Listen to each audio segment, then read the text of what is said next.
Olá a todos que me acompanham aqui no YouTube, está começando mais um Bom Dia Mercado para fazer o meu planejamento de trabalho para essa terça-feira, dia 10 de agosto, onde temos Liga dos Campeões, UEFA Europa League, UEFA Conference League, Sul-Americana, Copa Libertadores e Campeonato Brasileiro Série B. Eu vou filtrar o que eu vou trabalhar, obviamente eu não vou conseguir trabalhar todos esses jogos.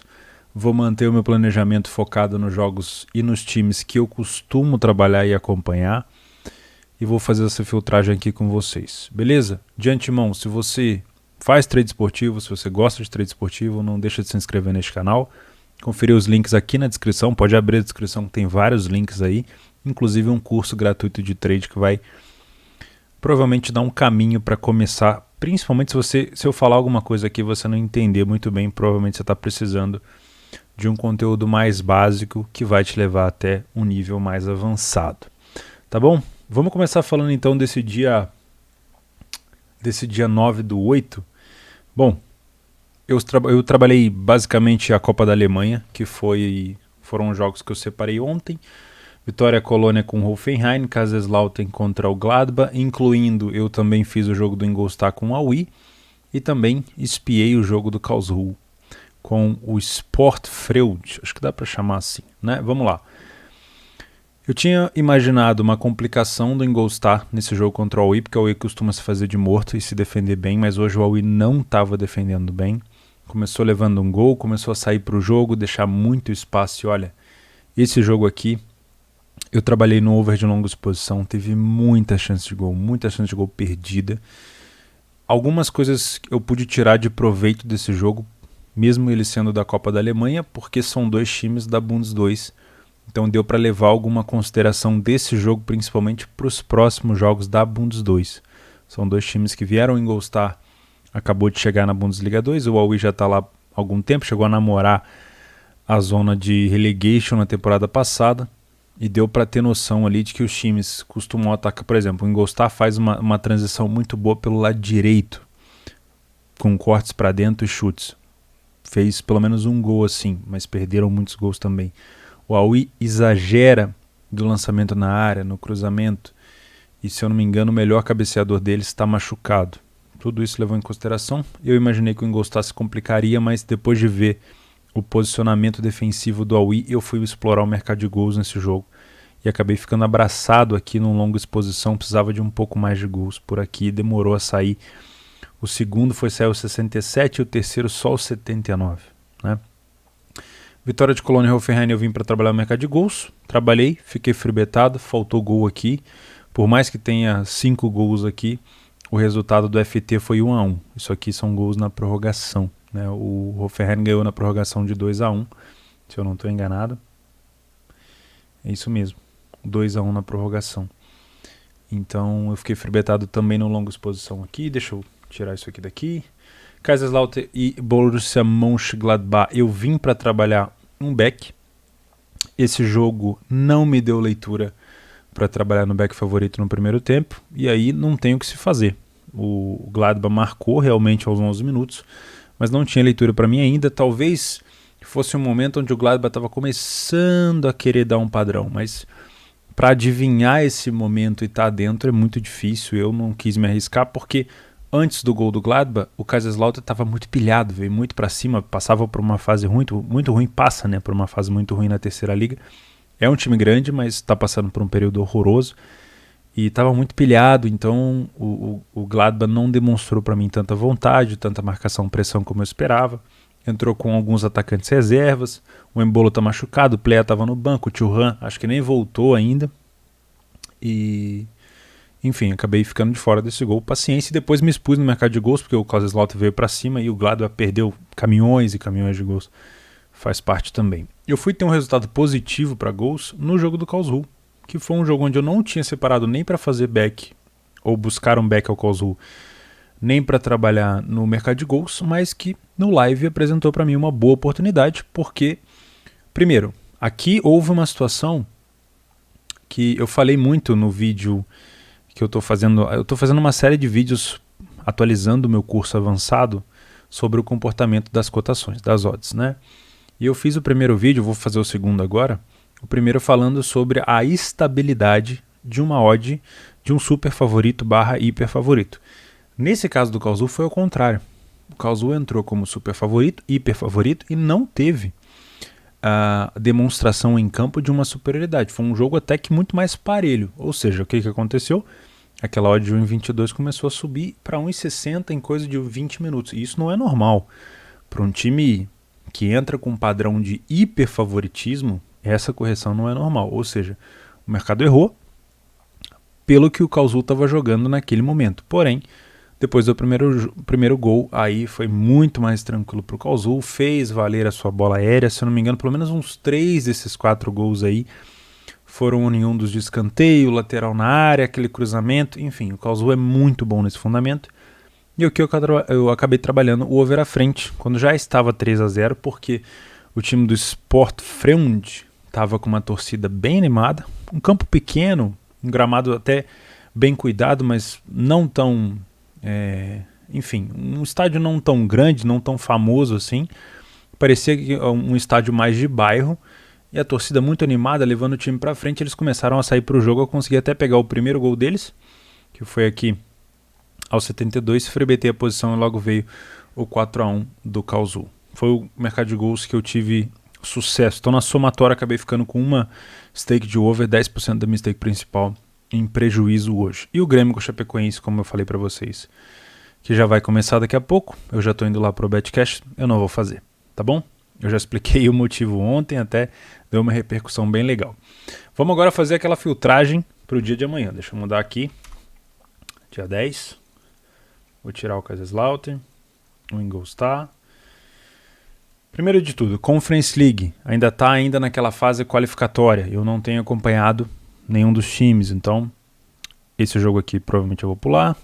O Rosenborg, que era um time que eu fazia muito na minha época de faculdade, faz muito tempo que eu não acompanho, também vou deixar quieto. A Europa League também está na sua fase qualificatória, essa aqui é a segunda perna. O Omonia Nicosia venceu o primeiro jogo por 1-0. O Flora Tallinn é outro clube também que eu acompanhei muito mesmo. O Flora passava o carro no campeonato local deles.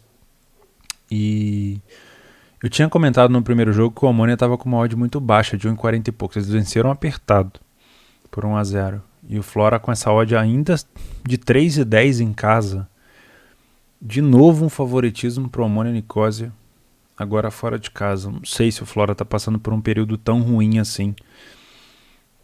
Não sei mesmo. Eu não tenho acompanhado, então fica difícil de tecer algum comentário. Aqui desses dois, o único que eu conheço é o Lincoln Red Imps. Eu não sei como é que foi o primeiro jogo. Deixa eu matar essa minha curiosidade aqui sobre o primeiro jogo. Foi 3-1 para o Slovan Bratislava. Então tá numa situação bem complicada. O Lincoln também não vou fazer. Vamos para a Champions League. Slavia Praga contra Ferencvárosi. O Slavia com uma odd de 1,40, sendo que o primeiro jogo foi 2-0 para o Ferencvárosi. Eu entendo essa cotação baixa do Slavia pela não necessidade do Ferencvárosi, mas me causa um pouco de estranheza. Um time que perdeu de 2-0 está com uma cotação tão favorita assim. Bom, eu só vou colocar aqui mesmo nos times que podem se complicar, porque eu não devo fazer esse jogo, tá? Porque não são times que eu costumo acompanhar recentemente. O Ferencvárosi já foi em alguma época da minha vida, o Slavia também, mas hoje em dia não. Mas olhando para essa cotação, eu acho que pode ser um time que pode se complicar sim, tá? Aqui o Estrela Vermelha, fora de casa 1,73, o primeiro jogo 1-1. Também desconheço bastante como é que tá jogando o Estrela Vermelha hoje em dia. Shakhtar Donetsk contra o Genk. O Shakhtar começando a 1,75. Foi 2-1 esse jogo para o Shakhtar. Isso aqui me parece um jogo para gols. Se eu viesse trabalhar, provavelmente seria isso. O Shakhtar costuma montar elencos muito bons de contra-ataque. Shakhtar contra o Genk. Lembrando que eu não tenho feito esses jogos, tá? Eu tô lembrando do que eu conheço das equipes. Ludogorets também era uma equipe que eu acompanhava muito, vai jogar contra o Olympiacos, que passeia lá na Grécia. O primeiro jogo foi 1-1. O mercado dá um favoritismo para o Olympiacos. Eu entendo esse favoritismo. O Midtjylland pega o PSV. Esse primeiro jogo foi 3-0 para o PSV. O PSV é favorito fora de casa. Eu também acredito que seja um jogo interessante para gols, mas muito tempo que eu não acompanho o Midtjylland. Acho que está jogando muito bem, mas não tenho acompanhado. Não sei como é que é a característica do Midtjylland. O PSV também mudou muito o seu elenco. O Mônaco pega o Sparta Praga. O Mônaco venceu o primeiro jogo por 2-0. E aí sim, agora assim eu consigo entender a odd do Mônaco baixa. Diferente lá do jogo do Ferencváros, tá? Com o Slavia Praga. Por já ter vencido, eu não traria o Mônaco para um back favorito no primeiro tempo, porque não tem tanta necessidade assim. Young Boys e Cluj. 1,45 a odd do Young Boys, sendo que o primeiro jogo foi 1-1. O Cluj abriu o placar e o Young Boys empatou no último lance. E o mercado dá um favoritismo para o Young Boys de 1,45. Por que eu vou evitar de comentar alguma coisa aqui? Porque o Cluj é um time que eu tenho um carinho. O Cluj é um time que eu já trabalhei bastante, que me deu bastante lucro. Quando eu estava lá naquela época de aprendizado ainda, sobre estudando movimentação e tudo mais, fazendo meus leis da pior equipe em campo, e o Cluj eu tenho essa boa lembrança. Então eu não sei como é que tá jogando o Cluj hoje em dia. Mas eu acho baixa essa odd do Young Boys pelo que foi o primeiro jogo. Pelo trabalho que o Cluj deve ter dado pro Young Boys. O Young Boys, mesmo que tenha sido um jogo onde o Cluj marcou e só se defendeu, eu não sei se foi assim, os caras só conseguiram marcar no final, né? Mas enfim, eu acho que a vantagem é do Young Boys aqui, por ter marcado um gol fora de casa. Eu acho que ainda tem essa vantagem. E isso faz com que o Cluj talvez tenha que sair para o jogo. Então dá para entender. O Benfica venceu por 2-0 o Spartak Moscou. E essa cotação de 1,45, na minha opinião, é justa, porém é perigosa, porque o Benfica não necessita da vitória para passar. Acredito que é um time melhor do que o Spartak. Deve vencer o jogo, mas com essa cotação eu prefiro deixar para lá. O Legia Varsóvia com o Zagreb, acho que esse primeiro jogo foi 1-1, jogo bem parelho aqui. O Zagreb, há 2-3 anos atrás, eu falava que tinha, porque eu achava mesmo que tinha um dos melhores contra-ataques da Europa. Mas aí saiu muita gente, foi naquela época de Liga dos Campeões, daí perdeu muita gente, muitos atacantes velozes acabaram saindo, mas o Zagreb tinha um excelente time, hoje em dia eu já não tenho certeza. E o Rangers a 1,45 em casa contra o Malmo, tendo perdido o primeiro jogo por 2-1. Por que essa odd do Rangers está tão baixa? O Malmo é um adversário muito chato, cara. É muito chato você pegar o Malmo. Eu também acho que o Rangers pode se complicar aqui, mas eu não duvido que esse aqui seja um jogo para gols também, tá? Rangers e Malmo. Se eu fosse fazer alguma coisa, seria isso, tá? Lembrando, tudo que eu tô comentando da Champions League, Europa League, Conference League, são equipes que eu não tenho trabalhado recentemente. E na Europa eu priorizo muito por trabalhar equipes, principalmente no Match Odds, que eu acompanho, que eu sei como joga. Na maioria das vezes que eu for fazer alguma coisa na Europa de times que eu não conheço, se eu ver espaço, vai ser para gols, tá? Mas aí eu tenho que ver um pouco mais do jogo. Na Sul-Americana nós temos o Bragantino visitando o Rosário Central da Argentina. Mod favorito para o Bragantino. Como é que tá o Rosário? Vejamos nós. 3 derrotas nos últimos jogos. Classificação do Rosário na Liga Profissional de Futebol. É o penúltimo colocado. 5 jogos, 1 vitória e 4 derrotas. Vem mal das pernas.